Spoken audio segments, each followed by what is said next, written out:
नमस्कार दोस्तों। आज की जो हमारी क्लास है, इस क्लास का जो टॉपिक है वो है use of each MR. Each MR जो टॉपिक है वो इंग्लिश ग्रामर का सबसे बेसिक टॉपिक है। इंग्लिश ग्रामर की शुरुआत यहीं से होती है, ईच एमआर से।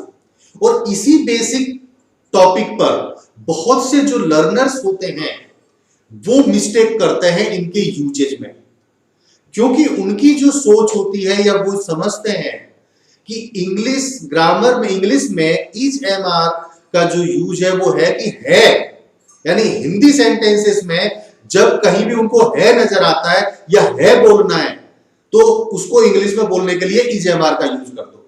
चाहे वो इंग्लिश वो जो सेंटेंसेस है वो किसी भी टेंस के हो या कैसे भी सेंटेंस हो, है उनको आना चाहिए। है अगर आ गया तो ईच एमआर लगा ही देते हैं, जबकि ऐसा नहीं होता। ईच एमआर का करेक्ट यूज कहां कहां पर होता है वो आज हम सीखेंगे। तो ईच एमआर के जो तीन जो यूजेज हैं वो मैंने यहां पे कंपैरेटिवली दिखाने के लिए आपको तीन कॉलम्स में लिखे हैं, ताकि आपको एक साथ तीनों जो यूज है वो क्लियरली सामने नजर आ जाए कि हम ईच एमआर को इस तरह के सेंटेंसेस में ही यूज करते हैं। मैं ब्रीफिंग आपको पहले बता देता हूं कि ईच एमआर का यूज एक तो प्रेजेंट कंटीन्यूअस टेंस में होता है, एक सेकंड जो यूज होता है वो ईच एमआर का बी फॉर्म सेंटेंसेस में होता है, और तीसरा होता है इंफिनिटिव सेंटेंसेस में। यहां पे ये जो पहला जो यूज मैंने लिखा है प्रेजेंट कंटीन्यूअस टेंस में, तो प्रेजेंट कंटीन्यूअस टेंस को यहां पर हम बहुत ज्यादा डिस्क्राइब नहीं करेंगे, क्योंकि प्रेजेंट कंटीन्यूअस टेंस हम ऑलरेडी सीख चुके हैं। प्रेजेंट कंटीन्यूअस टेंस की जो हमारी क्लासेस हैं उनमें हमने प्रेजेंट कंटीन्यूअस टेंस सीख लिया था। जिन्होंने भी आप में से जिन्होंने भी अगर वो क्लासेस अटेंड नहीं करी हैं तो वो डिस्क्रिप्शन बॉक्स में जाके लिंक्स देख लें और उन क्लासेस को भी अटेंड करें। आपका कंसेप्ट बहुत अच्छी तरीके से क्लियर होगा, और जिन्होंने अटेंड करी है उनको अब ये टॉपिक बहुत बहुत अच्छी तरीके से समझ में आएगा, उनको बहुत बेनिफिट होगा। तो अब यहां पे शुरुआत करते हैं। पहला यूज प्रेजेंट कंटीन्यूअस टेंस में। प्रेजेंट कंटीन्यूअस टेंस में हमने देखा था कि is am are as a helping verb use होती है, एज ए हेल्पिंग वर्ब। जैसे इस तरह के सेंटेंसेस होते हैं, वे बाजार जा रहे हैं, तो यहां पे काम हो रहा है बाजार जाने का। तो अगर इसको मैं ट्रांसलेट कर देता हूं, बहुत ज्यादा डिस्क्राइब ना करके, क्योंकि आप ऑलरेडी जानते हैं, हम ज्यादा टाइम वेस्ट नहीं करेंगे। वे बाजार जा रहे हैं तो they are going to market। they are going to market। Structure मैंने पहले से लिखा हुआ है। सब्जेक्ट के बाद में हेल्पिंग वर्ब आती है, फिर फोर्थ फॉर्म ऑफ वर्ब आती है, देन ऑब्जेक्ट आता है। तो they are going to market.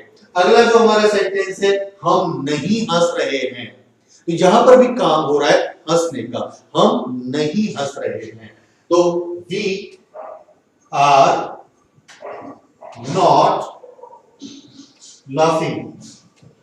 जहां पर भी आर का यूज हुआ है, we are not laughing, हम नहीं हंस रहे हैं। तीसरा जो सेंटेंस था वो था, क्या बच्चे शोर कर रहे हैं, तो यहां पर क्योंकि ये इंटरोगेटिव सेंटेंस है तो आप जानते ही हैं इसका स्ट्रक्चर क्या होता है। आर the children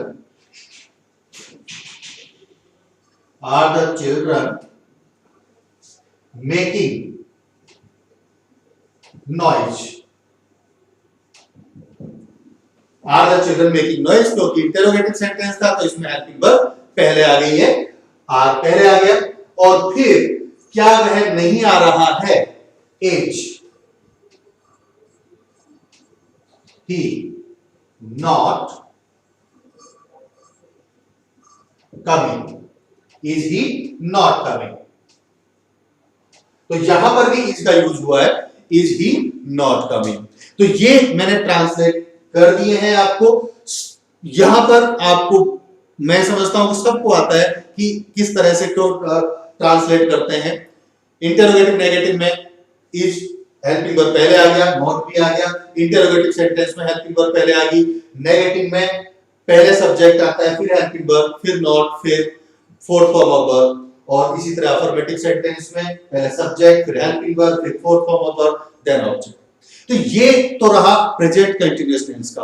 अब जो इंपॉर्टेंट यूजेज हैं, जो अभी तक आपने नहीं सीखे हैं, जिसमें तकरीबन सभी लोग कंफ्यूज होते हैं या गलती करते हैं, वो मैं आपको बताता हूं कि वो है एक तो बी फॉर्म सेंटेंसेस और एक इंफिनिटिव सेंटेंस। तो पहले हम बी फॉर्म सेंटेंसेस को सीखते हैं। तो पहले तो मैं आपको बता दूं कि बी फॉर्म सेंटेंस होते क्या है।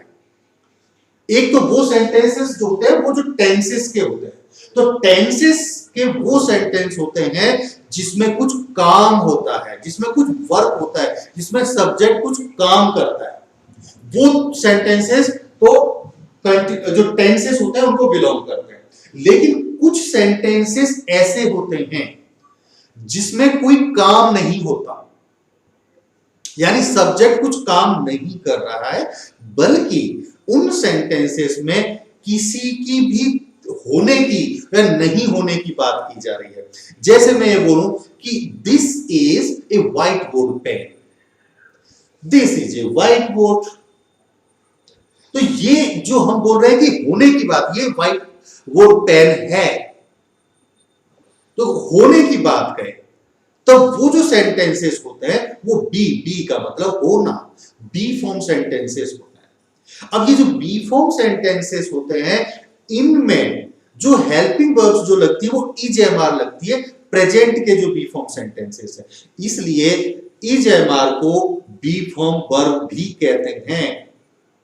ध्यान रखें, ईजेएमआर को बी फॉर्म वर्ब भी कहते हैं, प्रेजेंट की बी फॉर्म वर्ब्स। तो अब वो सेंटेंसेस कैसे होते हैं वो आप देखिए। मैं एक इंजीनियर हूं, अब यहां पर भी देखिए होने की बात की जा रही है, होने की। यहां पे कोई काम नहीं हो रहा, मैं कोई काम नहीं कर रहा है, मैं सिर्फ अपने बारे में बता रहा है कि वो है क्या। मैं एक इंजीनियर हूं, राम मेरा भाई नहीं है, ये नेगेटिव सेंटेंस है, लेकिन इसमें भी कोई काम नहीं हो रहा है, वर्क नहीं हो रहा है। यहां पे राम कोई काम नहीं कर रहा है, जहां पर सिर्फ ये हो रहा है कि राम मेरा भाई नहीं है, राम के बारे में बोल रहा है कि वो उसका भाई नहीं। यहां भी होने की बात हो रही है। अगले में ये इंटरोगेटिव सेंटेंस, क्या वे तुम्हारे दोस्त हैं, ये इंटरोगेटिव सेंटेंस है, लेकिन इसमें भी अगर आप देखें कोई वर्क नहीं हो रहा है, कोई काम नहीं हो रहा है, बल्कि पूछा जा रहा है वो भी होने के बारे में, या कि क्या वो है या नहीं है। तो क्या वे तुम्हारे दोस्त हैं।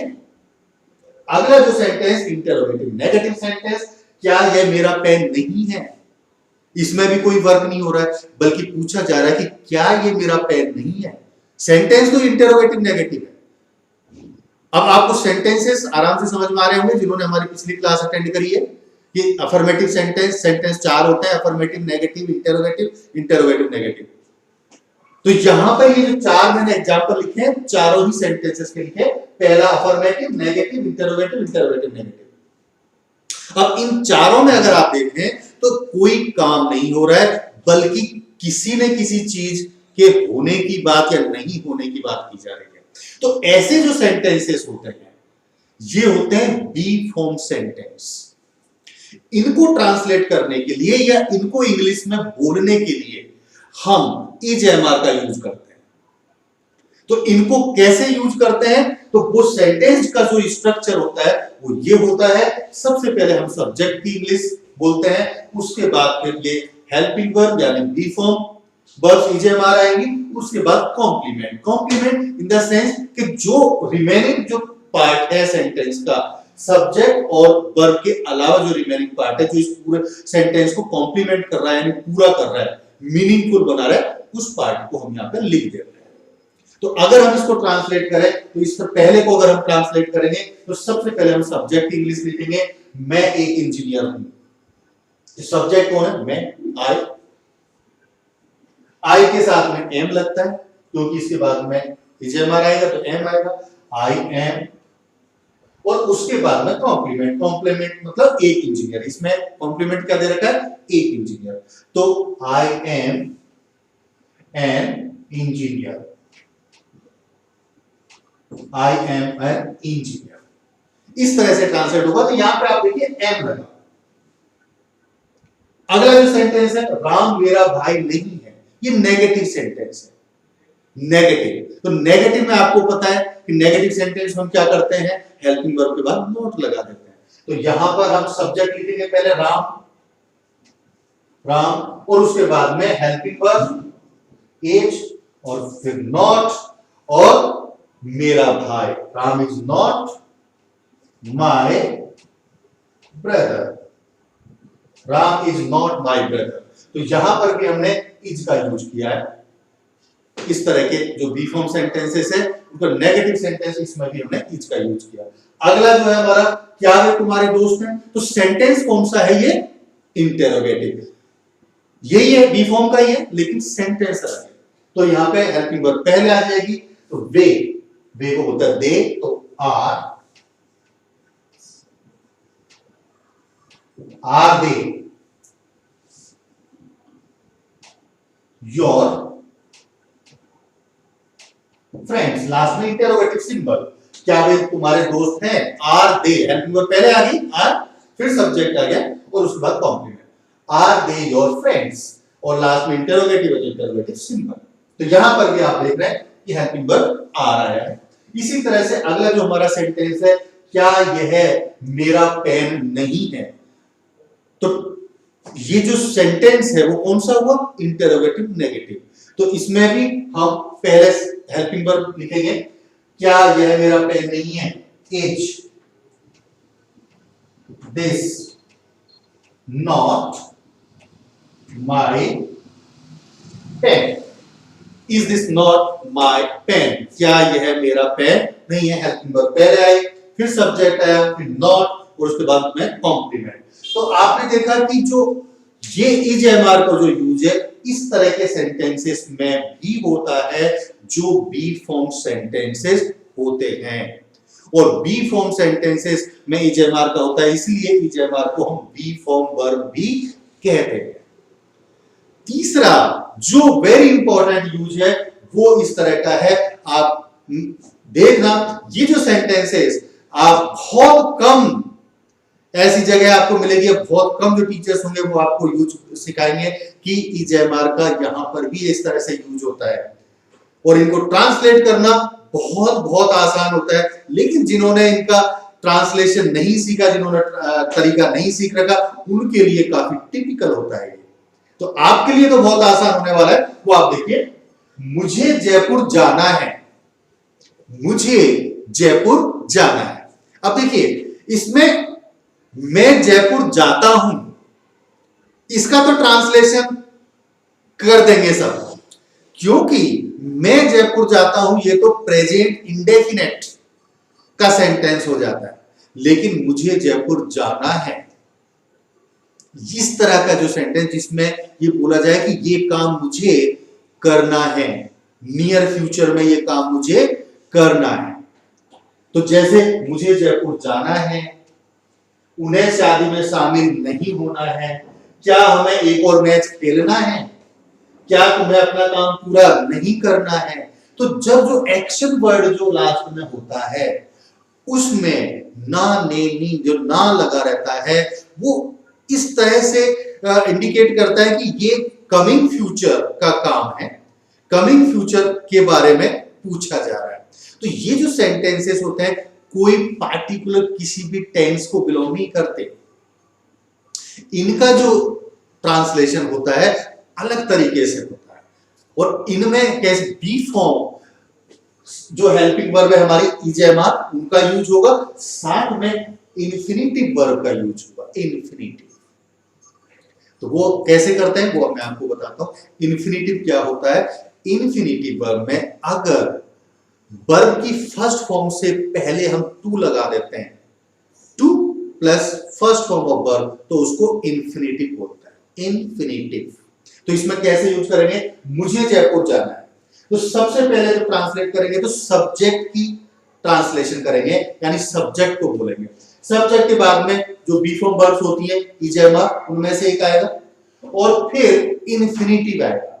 इन्फिनिटिव यानी जो काम हो रहा है, जो वर्क हो रहा है, जो एक्शन हो रहा है, वो एक्शन वाली जो वर्ब है उसकी फर्स्ट फॉर्म हमको लिखनी है, लेकिन उसके पहले टू लगा देना है, तो उसको बोलते हैं इंफिनिटिव, और फिर बाद में ऑब्जेक्ट। तो अब यहां पे आप देखिए कंपैरिजन, ये वाले जो सेंटेंस इसमें भी काम हो रहा है, जाना है, शामिल होना है, मैच खेलना है, काम पूरा करना है, और जो प्रेजेंट कंटिन्यूअस के जो सेंटेंसेस होते हैं इनमें भी काम होता है, लेकिन जो बी फॉर्म जो सेंटेंस होते हैं इनमें कोई काम नहीं होता।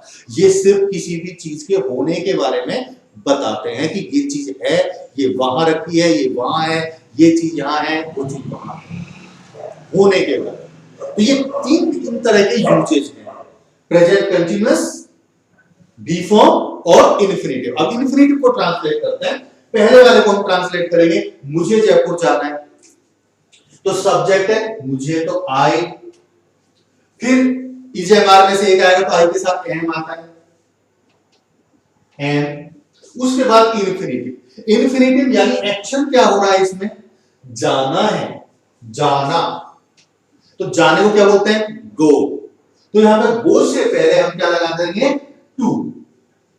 तो ये जो टू और गो यानी वर्ब की फर्स्ट फॉर्म, इसी को इन्फिनिटिव बोलते हैं।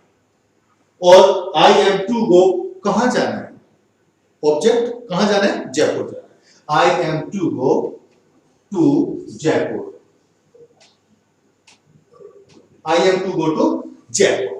अब ये जो टू है ये इसलिए लगा क्योंकि जब हम कोई डेस्टिनेशन पर जाते हैं तो उससे पहले टू लगाते हैं, ये उसके लिए है, तो इससे कंफ्यूज ना हो, ये टू वर्ब से पहले जो टू लगा है ये इस वर्ब को इन्फिनिटिव वर्ब बना देता है, और इसी से टू लगाने से इसका मीनिंग हो गया जाना है। अगर मैं इसको बोलूं कि आई गो टू जयपुर, तब तो मैं जयपुर जाता हूं, लेकिन I am to go to Jaipur, ये हो गया मुझे जयपुर जाना है। अगला जो सेंटेंस है, उन्हें शादी में शामिल नहीं होना है, ये सेंटेंस नेगेटिव है, लेकिन ये इसमें भी आप देखिए शामिल नहीं होना है, यानी फ्यूचर के लिए, कमिंग फ्यूचर के लिए आप बोला जा रहा है कि मुझे नहीं होना है। तो इसको कैसे ट्रांसलेट करेंगे, सबसे पहले सब्जेक्ट, तो सब्जेक्ट है उन्हें शादी में शामिल, उन्हें तो दे, दे के साथ में आर आ जाएगा, और उसके बाद में नेगेटिव है तो हेल्पिंग वर्ब के बाद में नॉट, फिर आता है इन्फिनिटिव, तो यानी इन्फिनिटिव यानी एक्शन वर्ब, एक्शन वर्ब क्या है, शामिल होना, तो attend, they are not to attend, यानी शामिल होने को अटेंड बोलते हैं, लेकिन हमने टू साथ में लगाया है इसको इन्फिनिटिव बनाने के लिए, to attend the match, to attend the match, they are not to attend the match. तो इस तरह से यहां पे आपने देखा नेगेटिव सेंटेंस अगर ट्रांसलेट करना हो तो हम हेल्पिंग वर्ब के साथ नॉट लगा देते हैं। ये हम ऑलरेडी सीख चुके हैं जो हमने टेंसेस की क्लास, इसीलिए पहले हमने टेंसेस की क्लास ली है, मैंने आपको बताया था, बहुत वेरी फाउंडेशन क्लासेस थी हमारे इंग्लिश ग्रामर के लिए, इंग्लिश ग्रामर कोर्स के लिए, तो वो अगर आपने अटेंड करी है, वो अगर आप सीख चुके हैं, तो यहाँ पे आपको बिल्कुल प्रॉब्लम नहीं होने वाली है, हर चीज समझ में आती ही चली जाएगी। अगला जो हमारा सेंटेंस है, क्या हमें एक और मैच खेलना है, ये इंटरोगेटिव सेंटेंस है, तो इसमें हम क्या करेंगे, हेल्पिंग वर्ब को पहले बोलेंगे, तो हमें बी के साथ आर लगेगा, तो आर बी, क्या हमें, उसके बाद में फिर यहां पे जो एक्शन है वो क्या है, खेलना, आर बी, टू प्ले, देखिए वर्ब से पहले मैंने टू लगा दिया इंफिनिटिव बनाने के लिए, तो इसमें खेलना है, खेलना है, are be to play one more match, one more match, और इंटरोगेटिव सिंपल लास्ट में हमने लगा दिया। अब ये इंटरोगेटिव था इसलिए हमने बी फॉर्म वर्ब यानी जो हेल्पिंग वर्ब थी आर पहले बोला, फिर हमने सब्जेक्ट, उसके बाद में इंफिनिटिव वर्ब, और फिर आपका ऑब्जेक्ट आ गया one more match, are be to play one more match. अगला जो हमारा सेंटेंस है वो है क्या तुम्हें अपना काम पूरा नहीं करना है। ये कौन सा सेंटेंस हुआ? इंटरोगेटिव नेगेटिव, क्योंकि इसमें क्या आया हुआ है और साथ में नहीं भी आया हुआ है। क्या तुम्हें अपना काम पूरा नहीं करना है, तो इसमें भी हम हेल्पिंग वर्ब को पहले बोलेंगे क्या तुम्हें, तो आर यू, उसके बाद में फिर नॉट, आर यू नॉट, फिर उसके बाद में वर्ब, वर्ब क्या है? पूरा करना, पूरा करना, तो पूरा करने को कंप्लीट बोलते हैं। तो कंप्लीट से पहले टू लगा देंगे हम, इसको इंफिनिटिव बनाने के लिए to complete, are you not to complete your work, your work. तो आप ये देखिए यहां पर इंटरोगेटिव नेगेटिव में भी हमने वही पैटर्न हमारा चल रहा है जो हमने टेंसेस में सीखा था। हेल्पिंग वर्ब पहले आ जाती है, फिर सब्जेक्ट, फिर क्योंकि ये नेगेटिव भी इसलिए नॉट भी लगा दिया, फिर जो आपकी मेन जो ये वर्ब है, इस मेन वर्ब में फर्स्ट फॉर्म के साथ हमने टू लगाया है, टू कंप्लीट योर वर्क। तो यहां पे करना है, क्या तुम्हें अपना काम पूरा नहीं करना है। तो यहां पे माय डियर फ्रेंड्स आपने देखा कि जब हम बातें करते हैं तो देखिए तीनों टेंसेस में ही बातें करते हैं, या तो प्रेजेंट की बात करते हैं, या पास्ट की करते हैं, या फ्यूचर की करते हैं। तो टेंसेस हमने सीख लिए।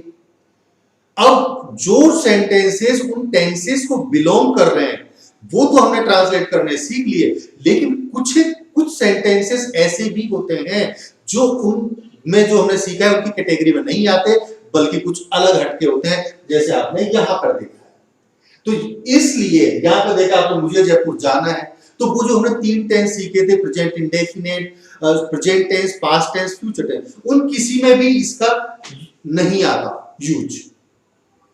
अब है ये किसका है? मुझे जयपुर जाना है, नियर फ्यूचर का, लेकिन फ्यूचर में इस तरह का सेंटेंस नहीं है, मैं जयपुर जाऊंगा, ये तो फ्यूचर इंडेफिनिट बन जाता है, मैं जयपुर जाऊंगा, तो आई शैल गो टू जयपुर, लेकिन ये इसका ट्रांसलेशन ये नहीं होगा आई शैल गो टू जयपुर, मुझे जयपुर जाना है, कंफर्म नहीं है यहां पर।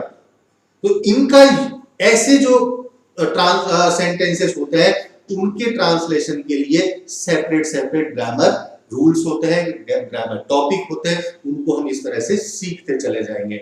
लेकिन अब जो भी हम सीखेंगे वो आपको बहुत आसान होता चले जाएगा। हर टॉपिक, हर चीज आपको बड़े आसानी से समझ में आएगी, क्योंकि यहाँ पे आपने देखा सेंटेंसेस चार तरह के होते हैं, आपने बहुत अच्छी तरह सीख रखा है, इसलिए मुझे ज्यादा डिस्क्राइब करने की जरूरत नहीं पड़ी कि ये अफर्मेटिव है, ये नेगेटिव है, इंटरोगेटिव, इंटरोगेटिव, नेगेटिव। और ये भी मुझे ज्यादा जरूरत नहीं पड़ी कि अफर्मेटिव का सेंटेंस स्ट्रक्चर ये होता है, नेगेटिव का ये होता है, क्योंकि आपको अच्छी तरह से पता है कि इंटरोगेटिव में हेल्पिंग वर्ब को पहले लगा देते हैं हम, नेगेटिव हो तो सिर्फ हेल्पिंग वर्ब के बाद नॉट लगा देते हैं, सेंटेंस स्ट्रक्चर क्या होता है, ये सारी चीजें हैं, क्योंकि आप बहुत अच्छी तरह सीख चुके हैं जो हमारी टेंसेस क्लासेस। तो यहां पर आपको बहुत आसानी हुई होगी इनको समझने में। तो इज एम आर का यूज माय डियर फ्रेंड्स इन तीन जगह पर ही होता है, या तो प्रेजेंट कंटीन्यूअस टेंस के सेंटेंसेस हो, या फिर बी फॉर्म सेंटेंसेस हो, या फिर इस तरह के इंफिनिटिव सेंटेंसेस हो। इनके अलावा अगर आपको हिंदी के जो सेंटेंसेस हैं उनमें है नजर आता है और वो सेंटेंस इनमें से किसी को बिलोंग नहीं करते, तो उनमें एचएमआर का यूज नहीं होगा। जैसे मैं गाना गाता हूं, मैं गाना गाता हूं, अभी आप इसमें देखिए हूं आ गया लास्ट में। अब नॉर्मल जो लर्नर्स होते हैं वो समझते हैं कि हूं आ गया तो एम का मतलब हूं होता है, तो वो लगा देंगे, एम लगा देंगे इसके ट्रांसलेशन में। गलत होगा ना, क्योंकि मैं गाना गाता हूं ये प्रेजेंट इंडेफिनिट का सेंटेंस है, और प्रेजेंट इंडेफिनिट की हेल्पिंग वर्ब तो डू डज है, वहां पे एचएमआर का क्या काम है। तब आप इसी चीज को ध्यान में रहे कि एचएमआर आपको कब लगाना है, इन तीन के अलावा और कहीं नहीं लगाना है। डिसाइड करना है कि इन तीनों में से कोई अगर सेंटेंस है, वो है लास्ट में हो, है हो कुछ भी हो, लेकिन डिसाइड करना कि क्या वो प्रेजेंट कंटीन्यूअस टेंस को बिलोंग कर रहा है, क्या वो सेंटेंस, क्या वो बी फॉर्म सेंटेंस है, क्या वो इंफिनिटिव सेंटेंस है, क्या इस तरह का। अगर इनमें से कोई सा है तो आप इन्हीं सेंटेंस स्ट्रक्चर के हिसाब से इनका यूज करें एचएमआर का, अदरवाइज नहीं करें। तो ये इज एम आर का यूज है माय डियर फ्रेंड्स। मैं उम्मीद करता हूं कि आपको ये समझ में आया होगा जरूर। और सबसे बड़ा जो है कि मैं बार बार आपसे रिक्वेस्ट करता हूं, बार बार बोलता हूं कि देखिए रूल सीखना ही काफी नहीं है। रूल्स हम इसलिए नहीं सीखते कि हमें ये सीखना है, बल्कि इसलिए सीखते हैं कि इसका यूज करना है। और यूज करने के लिए कंटिन्यूअस के हम ऑलरेडी सीख चुके हैं। ये जो सेंटेंसेस हैं ये बहुत इजी हैं। मैं इंजीनियर हूं, वह एक डॉक्टर है, वे टीचर्स हैं, यहां एक नीम का पेड़ है। ये जो हम अपने आसपास घर में बहुत सारे ऑब्जेक्ट्स हैं, आप घर के ऑब्जेक्ट्स के बारे में बोलिए, ये फैन है, ये कूलर है, वो टीवी है। इस तरह प्रैक्टिस करो इस तरह के सेंटेंसेस को बोलने की। अफर्मेटिव भी बोलिए, नेगेटिव सेंटेंस भी बोलिए, इंटेरोगेटिव भी बोलिए।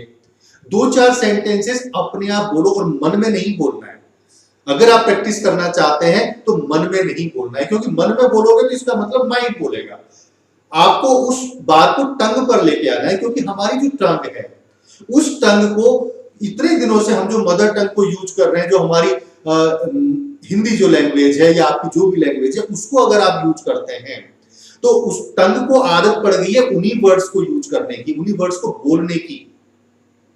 अभी इंग्लिश जो वर्ड है वो इस टंग पे थोड़े से प्रॉब्लम होती है। इस टंग को अगर आप बोलेंगे धीरे धीरे तो इसको आदत पड़ेगी, स्मूथनेस आएगी, फ्लुएंसी आएगी बोलने में।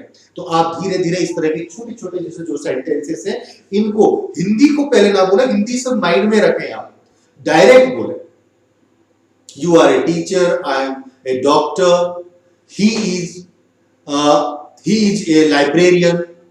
इस तरह से जो भी बहुत सारे सेंटेंसेस आप बोल सकते हैं, प्रैक्टिस कर सकते हैं अपने आप से आईने के सामने खड़े होकर के। उसके बाद में फिर आप दूसरों के साथ में बोलना शुरू करें, फिर इन्फिनेटिव सेंटेंसेस को बोलें, क्योंकि डेली लाइफ में हम बहुत सारे सेंटेंसेस यूज करते हैं इस तरह के, उनको भी आप इंग्लिश में डायरेक्ट बोलने की कोशिश करें, प्रैक्टिस करें।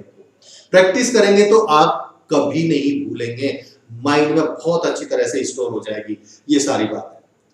अगला और कोई इंपॉर्टेंट टॉपिक के साथ में फिर दोबारा से हमारी क्लास होगी, बहुत जल्दी होगी। तब तक के लिए मैं इस उम्मीद के साथ कि आप इनकी प्रैक्टिस करेंगे। Thank you very much, thank you guys.